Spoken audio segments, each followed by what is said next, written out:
my submission. So this is Cameltry, or On the Ball as it's known in America. It's basically like a 2D version of Marble Blast, or not Marble Blast, Super Monkey Ball. And yeah, you want to get to the end of the goal in each world. That's what they call these levels. And each world is in a set of courses, and each course is in a set of planes. So, basically I'm doing the first plane, which is the first 4 courses, because that gives you a credit screen. So that's a category in this game.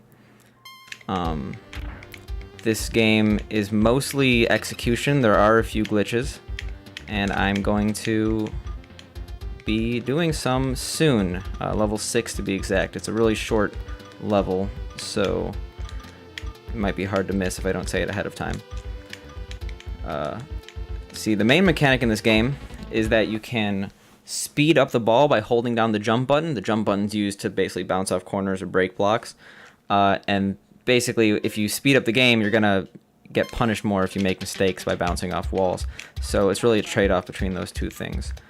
And if you're noticing, sometimes I spin the screen faster than the other time. It's because there's multiple inputs that do the same thing, and stacking them makes you go faster. So yeah, this is really just a race against time. Each level, thankfully, is in-game time, so it's actually really easy to track scores. And some of these levels are built for speed more than others.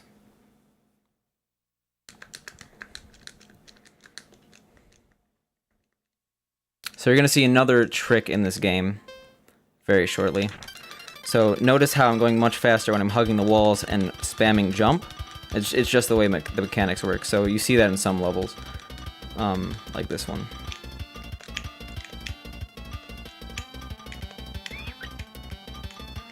Yeah, but unfortunately sometimes the physics in this game are a little bit flaky.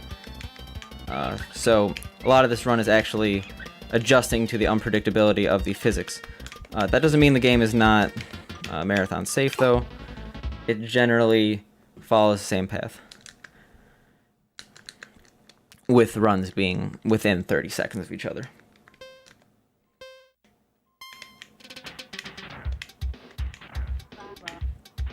This is one of my favorite levels, just because if everything goes smoothly, which it doesn't seem to be, it goes really fast.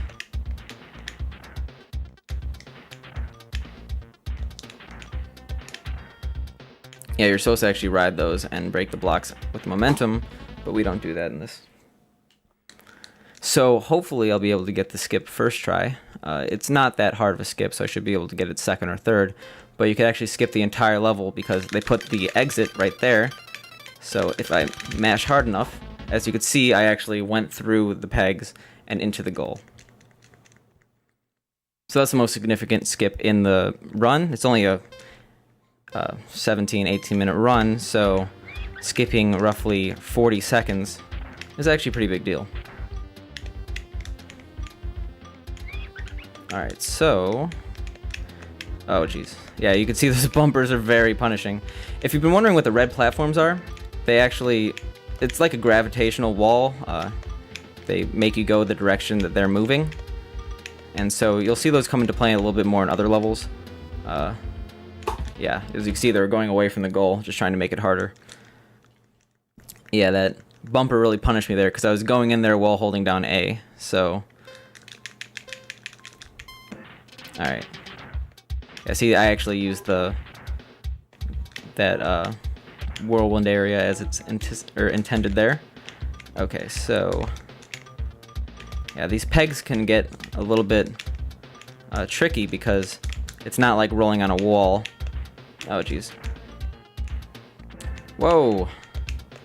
Yeah, see, again, a lot of this game is just dealing with unpredictability.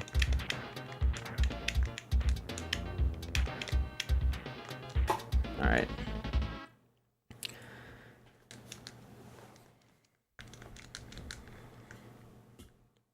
Yeah, this level here uses a lot of bumpers to make dangerous gateways, so hopefully I don't hit them. Oh, and so, as you notice, there is an in-game timer. Oh yeah, see, that's a little bit of a tricky path because of those bumpers. There is an in-game timer.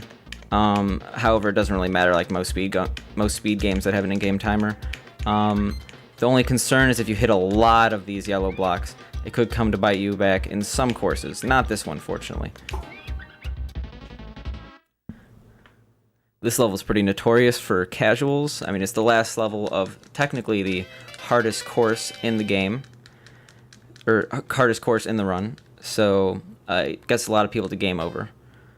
Notice there are a lot of these gravity walls here. Oh geez. If you're lucky, sometimes it'll break both of those and you don't have to do that, but I was not that time. Oh. Okay. Ugh. Yeah, sometimes when you jump, it doesn't like it.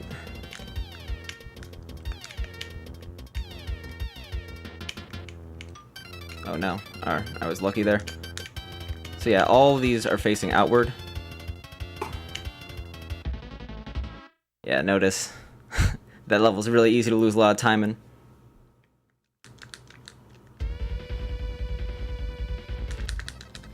Yeah, see, congratulations, all around clear. I actually did the hardest course there first, just because that skip. Just because usually I'd be trying to save time.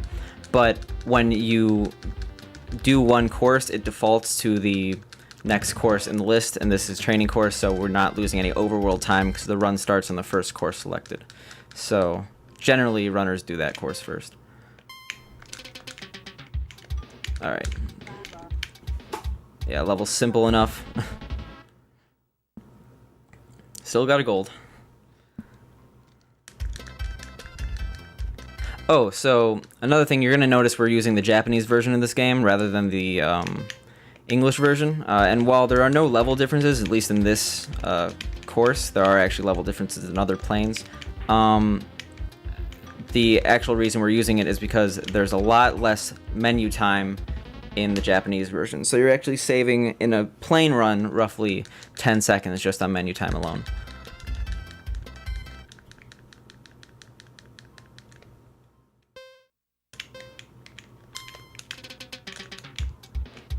Oh. Yeah. It's necessary to go fast, but sometimes it's a trade-off between holding down the jump button and not getting hit on one of those walls, because a single wall... Ooh, jeez. Split a bit late there, or early there. A single wall could really hurt you.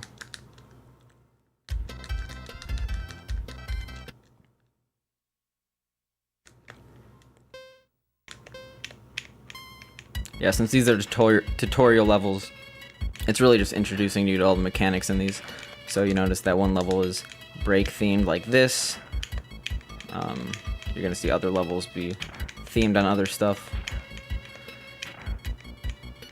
Oh geez. Yeah, generally you don't want to break blocks either, or you want to break the least amount possible. Some levels require it. A lot of levels actually require it, just because they kill your speed. So yeah, you don't want to hit them. Simple as that.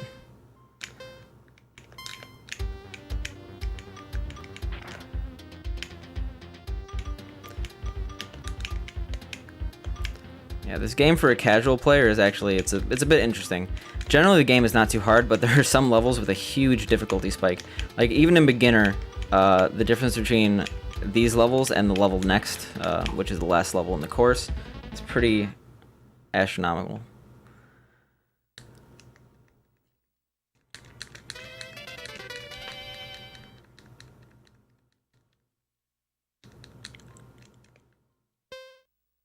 So if you haven't noticed by now, the rest of this run is basically execution.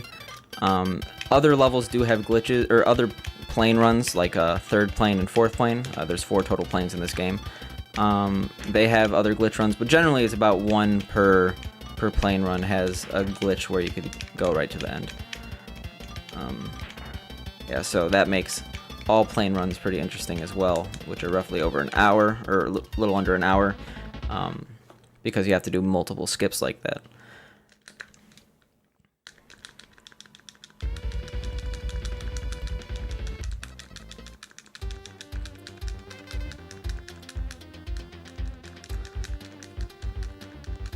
There's one more trick that I haven't really used, and it can come in handy. I think I might be using it on... Oh wait, no, I'm going to be using it on a few levels coming up. Oh geez.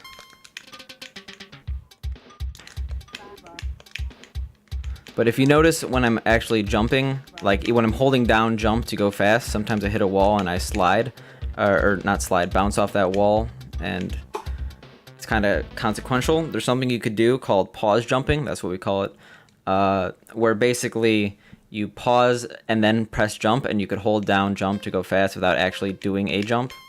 So that's very useful when you don't want to like actually bounce off the walls. You see I just did that right there. Yeah, it comes in handy when you are required to go in a really tight place and you want to go fast, which you're gonna see in a second. If I could get there, yeah. Oh, jeez, it's a bit of a. Oh, I didn't pause jump right. There we go. Yeah, so normally I would have done what I did the first time and just kind of skyrocketed out of there, but when you pause jump, you don't actually jump.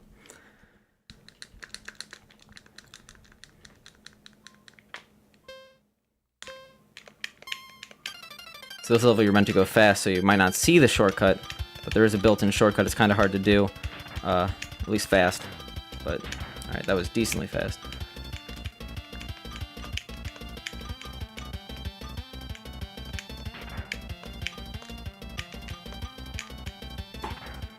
Yeah, again, it's much more useful when you are a casual player because you're way more worried about time.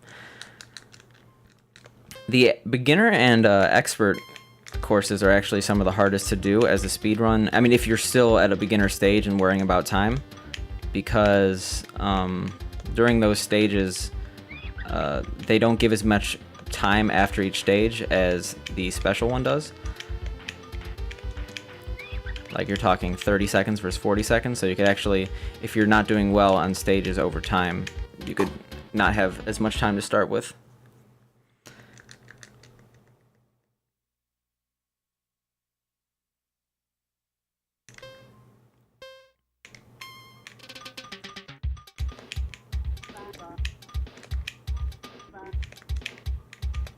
Alright, so yeah, this level introduces a lot of trick areas where you go in and there's nothing there. There's a lot of maze levels in this game, and generally you just gotta know where to go.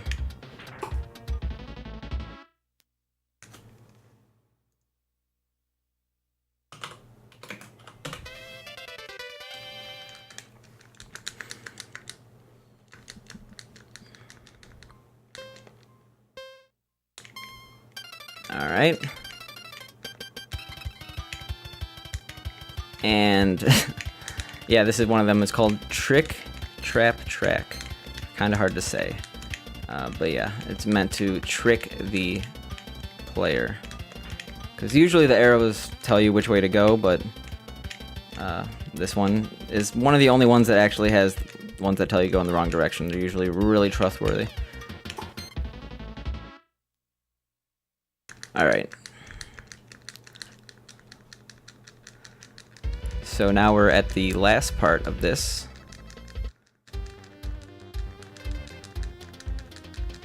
And yeah, I mean, it's gonna be like the last few stages just because it doesn't have any glitches. It's really just execution based. But this is probably the most challenging course of all of them because again, it doesn't give you as much time. And the levels are harder to optimize than the special course, which is the hardest for casuals.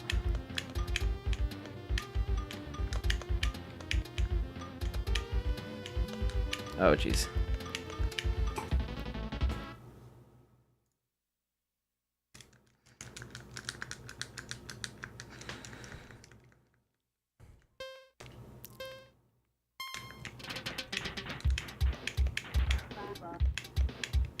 Yeah, a lot of these have little shortcuts that a casual might not notice.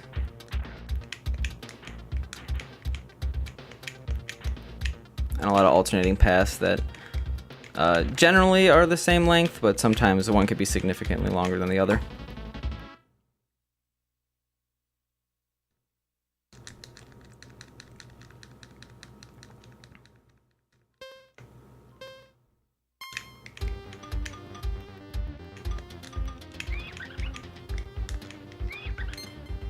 Alright.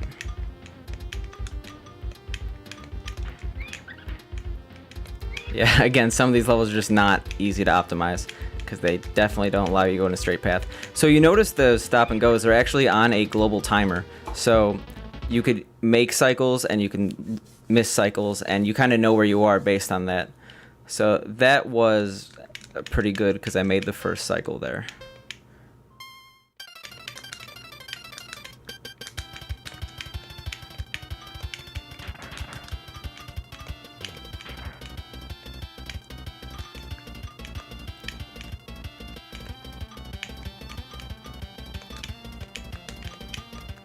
I almost got tricked. Yeah. You really just gotta memorize these stages. That's true with a lot of speed games, though. Oh no. I was wondering why I was so far ahead. Whoa. Oh, there's a trick where you could break that block without actually leaving the ground, but it did not work. Yeah, see, that's what I was meaning by breaking 2 blocks at once with those gravity walls. It is possible to make that in 1 cycle, but it is very hard, and you have to be really on top of your game. Oh, geez. Yeah, you could also do a trick where you weave through those.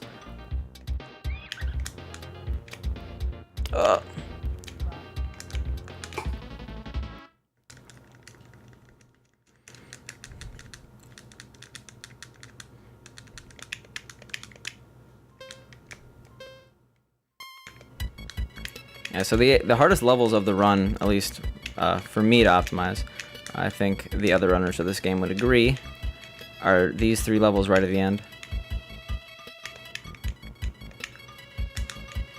Especially EY Special. That's a very scary level if you were a casual.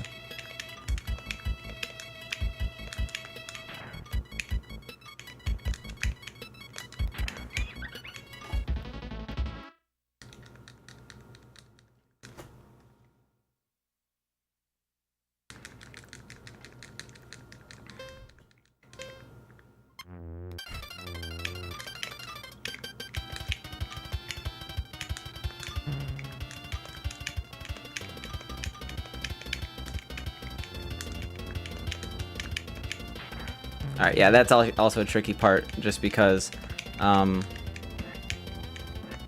if you get locked out of that cycle, it's really hard to gain momentum to actually break the blocks. Oh no. Yeah, it really doesn't want you to go down there and take the shortcut.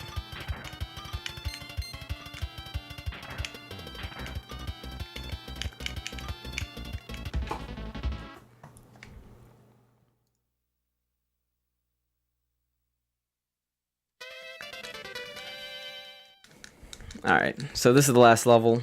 For a casual, most people would not have 84 seconds left on the clock. They'd probably have something around 30, which is really hard to beat the level. Usually it'd be required to pay very close attention to not hitting those blocks. And yeah, most people don't actually know about the shortcut too, because who would take it? It has an arrow not facing the correct way, and you lose time. But it takes you to roughly halfway across the stage. And this is the part that really scares people usually, because the ending is right here, but it breaks your speed every single step of the way. But we actually did pretty well. Yeah, we got a gold. So yeah, we didn't PB, but that is Cameltry first plane, and I hope you enjoyed it, and I'll be even better by the time AGDQ starts, so hopefully you liked what you saw. Thank you for your time. That was Cameltry first plane, and this is Spicy SNES. Thanks.